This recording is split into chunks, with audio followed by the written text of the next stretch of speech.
Ici, c'est l'Apple M3 Max. Et vous êtes-vous déjà demandé quelle est la qualité du GPU à 40 cœurs à l'intérieur? Comment se compare-t-il à AMD, Nvidia et Intel? Et quel GPU de bureau est comparable à ce GPU d'ordinateur portable? Préparez-vous à être choqué. Cette vidéo n'est sponsorisée par personne. Mais si vous souhaitez reprendre l'une des choses dont nous parlons dans cette vidéo, je vais laisser le lien dans la description ci-dessous, ainsi que le produit TechNotice. Si vous souhaitez vous procurer des t-shirts à capuche et chapeau, vous n'êtes pas obligé de le faire. Mais je vais laisser le lien dans la description ci-dessous si vous souhaitez les consulter. Revenons à la vidéo. Maintenant, ce GPU à 40 cœurs ici n'est techniquement pas le meilleur GPU d'Apple. Le M2 Ultra serait dans certains cas meilleur. Mais le M3 Max dans le GPU à 40 cœurs est en réalité très proche de celui-là. Juste pour que tu saches. Alors, quel GPU comparons-nous du côté des ordinateurs de bureau? Ce que nous avons ici est la AMD Radeon 7900 XT d'Asus. Il s'agit donc du modèle Asus TUF. Il existe évidemment de nombreux modèles différents, quel que soit celui que vous souhaitez choisir. Ce sont des jungles absolument immenses et immenses. Ensuite chez Nvidia, nous avons le RTX 4070. Et voici le modèle Zotac Trinity ici. Et puis chez Intel, nous avons l'Intel A770 Arc. Et voici le Sparkle Virtual. Il existe également des versions Acer Predator. Mais je pense que l'Intel A770 est le meilleur. Le Sparkle ou l'édition limitée des fondateurs ou quel que soit le nom qu'Intel les appelle. Ils sont parmi les plus beaux. J'aime vraiment leur look Sparkle. Nous allons donc examiner certaines des tâches du GPU. À quoi ces GPU peuvent être comparés? Premièrement, nous ne parlons pas de VRAM. Désormais, cet A770 dispose de 16 Go de RAM. Le 4070 dispose de 12 Go de VRAM et le 7900 XT de 20 Go de VRAM. Le processeur dispose de 48 Go de mémoire unifiée. Maintenant, c'est pour que l'ensemble du système soit utilisé, n'est-ce pas? CPU et autres tâches également. C'est donc partagé entre l'ensemble du système car c'est un SoC. Mais vous pouvez mettre à niveau cela jusqu'à 128 Go, ce qui signifie que votre GPU peut potentiellement disposer de 128 Go de RAM. VRAM, ce qui est absolument fou. Désormais, pour acheter cette configuration, la version 48 Go, il va falloir encaisser 4000. Mais si vous souhaitez mettre à niveau la RAM à 128 Go, vous devrez encaisser des milliers de dollars supplémentaires. Cela fera alors 5000 $. Selon ce que vous faites, vous souhaiterez peut-être mettre à niveau la RAM, car elle n'est généralement pas évolutive. La VRAM non plus sur ces GPU, mais vous pouvez mettre à niveau le GPU quand vous le souhaitez ultérieurement. Jetons donc un coup d'œil à certains de ces points de repère. Tout d'abord, je souhaite tester les performances de rendu de Redshift, que nous pouvons réellement tester dans le nouveau Cinebench R24 ou Cinebench 24. Il existe également un test GPU, qui teste réellement la RAM.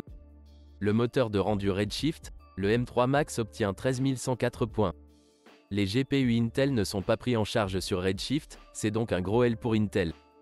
Le 7900 XT, ce GPU massif obtient un score légèrement inférieur à celui de ce M3 Max. Voilà des performances absolument folles pour ce GPU Apple.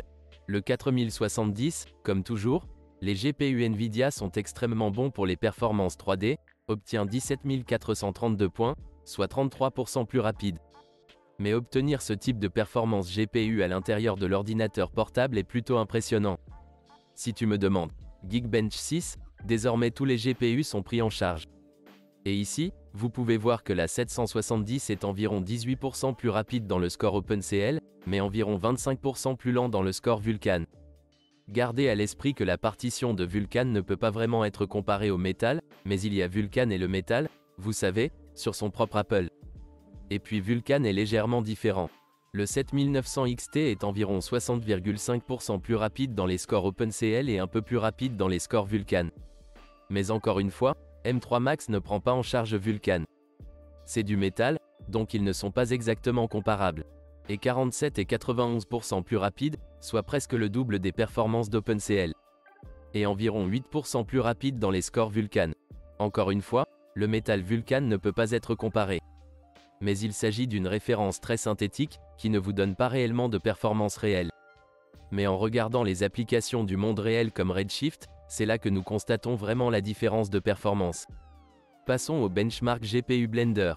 Et c'est ce que tous ces GPU peuvent désormais faire. Et gardez à l'esprit que le GPU M3 Max peut désormais également prendre en charge le traçage de rayons avec accélération matérielle, ce qui le met vraiment à égalité avec beaucoup de ces GPU sur le bureau. Alors jetons un coup d'œil. Premièrement, l'A770 est, oh mon Dieu, 36 à 41% plus lent dans le rendu Blender que ce GPU d'ordinateur portable. C'est ridicule. Le 7900 XT, que nous avons ici, un GPU massif d'AMD, est 2 à 17% plus lent dans One Step Joke. Et cette Nvidia RTX 4070, comme toujours, est absolument incroyable en 3D. C'est à peu près le double des performances de la scène Monster, environ 67% plus rapide dans la scène Junk Shop et environ 68% plus rapide dans la scène Classroom. L'AMD est donc définitivement le gagnant des performances 3D dans ces domaines, ce que nous vous avons montré ici. Mais comparé à AMD et Intel, Apple obtient les mêmes performances que ces énormes GPU sur un ordinateur portable. C'est impressionnant, surtout par rapport à l'A770, qui est environ 30 à 40% plus lent dans Blender. C'est là une performance absolument folle. Désormais, tous ces GPU utilisent des nœuds différents de TSMC. Toutes leurs puces, les puces GPU qui effectuent réellement le calcul, utilisent toutes TSMC pour leur fournir ces puces. Et puis ils fabriquent la véritable puce à partir de, vous savez, ces plaquettes. Donc Intel, curieusement, même s'ils sont eux-mêmes producteurs de puces, pour leurs GPU, ils achètent les puces auprès de TSMC et ils utilisent le nœud de processus TSMC de 6 nanomètres pour ces GPU, qui est le moins cher parmi ceux-ci. De ce groupe. Et il y a une raison pour laquelle ils le font. C'est parce que c'est leur première génération. Et les GPU de bureau font beaucoup de tests et beaucoup d'optimisation des pilotes et de nombreux logiciels. Cela signifie qu'ils ne veulent pas payer pour des nœuds coûteux pour obtenir un GPU coûteux. Ils veulent obtenir un nœud moins cher afin que leur carte graphique soit plus abordable afin de pouvoir accéder à l'extrémité inférieure des marchés budgétaires et inciter de nombreuses personnes à acheter les GPU afin qu'ils puissent obtenir de nombreuses données de test pour réellement améliorer les performances de les GPU. Et pour la prochaine génération, ils vont probablement augmenter ou obtenir un meilleur nœud pour être réellement plus compatible en termes de consommation d'énergie et de performance avec la concurrence. Désormais, cet AMD 7900 XT utilise une conception de puce, ce qui signifie qu'il dispose de différents types de petites puces qu'ils peuvent coller ensemble en fonction de leurs besoins. Le processeur graphique qui vous offre réellement des performances graphiques utilise un nœud TSMC de 5 nanomètres. Mais les autres bits utilisent un nœud de 6 nanomètres de TSMC. Ainsi, les bits qui n'ont pas réellement besoin du nœud le plus rapide, le plus cher et le moins consommateur d'énergie, ils les placent simplement sur le nœud de 6 nanomètres le moins cher. Mais la puissance qui vous donne réellement des performances sur 500 mètres. Il y a donc une combinaison, vous savez, de prix et de performance pour obtenir le meilleur rapport qualité-prix ici pour AMD. Ce Nvidia RTX 4070 utilise un nœud TSMC de 5 nanomètres. Et cela est spécialement conçu pour Nvidia et TSMC. Mais voilà, c'est ça. 5, 5 et 6. Et puis 6 d'Intel. Mais cette grande puce, le M3 Max, utilise en fait un nœud TSMC de 3 nanomètres. Et c'est l'une des technologies les plus avancées actuellement. Et je ne pense pas qu'il existe actuellement quoi que ce soit d'autre qui soit basé sur un processus nanométrique inférieur ou inférieur. Ce sont donc les plaquettes de technologie de pointe qu'ils achètent auprès de TSMC. Ils paient très cher pour cela. Et ces ordinateurs portables coûtent également très cher. Et cela fait partie de la raison. Qu'est-ce que cela signifie en termes de consommation d'énergie et de performance? Eh bien, jetons un œil. Juste une intervention rapide par ici. Si vous recherchez le meilleur stockage pour votre appareil Mac, qu'il s'agisse d'ordinateurs portables, Mac Studio, Mac Mini, je vous recommande fortement de consulter mon guide de stockage pour les appareils Mac. Je vais le laisser lié dans la description ci-dessous. Mais là, je vais vous expliquer comment obtenir quelque chose comme ça et un SSD comme ce Samsung 990 Pro, par exemple, ou certains des plus abordables. Donc, si vous cherchez à économiser de l'argent, à bénéficier d'une garantie plus rapide, plus flexible et plus étendue sur votre stockage, consultez la description vidéo ci-dessous. La vidéo est juste là, comme vous pouvez le constater en utilisant simultanément le CPU et le GPU. Maintenant, si nous effectuons un test uniquement sur le GPU, quelque chose comme un rendu Redshift d'un mélangeur ou quelque chose comme ça, nous avons vu environ 35 watts tirés du GPU uniquement par rapport à cet Intel Arc, que nous voyons ici, tire 180 watts lorsqu'il est pleinement utilisé. Cela représente plus de 5 fois la puissance du GPU que vous obtenez là-dedans et plus de 2 fois et demi l'ensemble du package tire uniquement de ce GPU. Le 4070 utilise 200 watts de puissance pour obtenir ces performances. Et ce 7900 XT tire un maximum de 330 watts de puissance de l'ensemble du GPU. C'est presque 10 fois plus que ce GPU sur le M3 Max. Alors maintenant, en calculant les performances par watt dans Blender, si nous effectuons le rendu Blender et regardons combien les GPU tirent, alors nous pouvons voir que le M3 Max obtient 22,6 points par watt.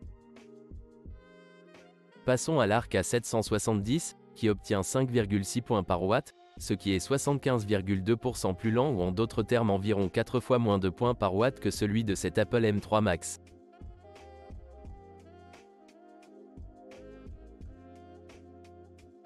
Le 7900 XT est encore pire. 4,7 points par watt, soit presque 5 fois moins de points par watt. Le 4070 est en fait un peu meilleur, 15,5 points par watt, mais cela représente toujours environ 31% de points de moins que le M3 Max. Maintenant, ici, nous recherchons uniquement les performances de rendu 3D des applications créatives. Ce n'est pas tout. Et nous comprenons que tous ces GPU ont leurs encodeurs multimédia et la lecture par accélération matérielle de certains de ces codecs. Et ce n'est pas vraiment facile à comparer séparément, car d'autres éléments entrent également dans le mix. Et chaque fois que nous encodons une vidéo, nous utilisons une partie du processeur, une partie de la RAM et certains autres bits. Il est donc difficile de comparer et, vous savez, d'extraire uniquement les performances. Et je ne suis pas un joueur sur cette chaîne. Donc le jeu, je m'en fiche vraiment. Et, vous savez, évidemment, si vous jouez, ces GPU sont probablement bien meilleurs que le M3 Max. Mais le problème est qu'Apple est sur quelque chose de très intéressant. Et cela vient du gars qui dirige la chaîne PC. Apple pour les créateurs, nous faisons beaucoup de choses sur PC là-bas, mais ce M3 Max et tout ce que le GPU Apple fait à l'intérieur ne peut pas être sous-estimé simplement parce qu'ils sont capables d'obtenir le même type de performance sur un ordinateur portable que ce que nous accédons au GPU de bureau. Pour obtenir des performances de rendu 3D dans Blender et Redshift, nous disposons de cet énorme GPU de 330 watts, qui est le dernier d'AMD dans un ordinateur portable. C'est absolument inouï et absolument insensé. Maintenant, si vous souhaitez découvrir cela ou découvrir ces GPU, je les laisserai dans la description ci-dessous.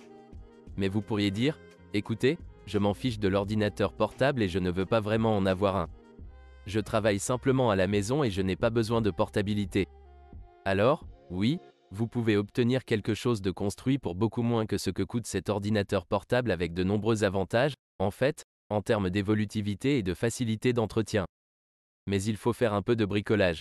Mais si vous souhaitez obtenir la meilleure banque d'un livre, créer un PC pour vous en tant que créateur, j'ai quelques guides de construction dans la description ci-dessous.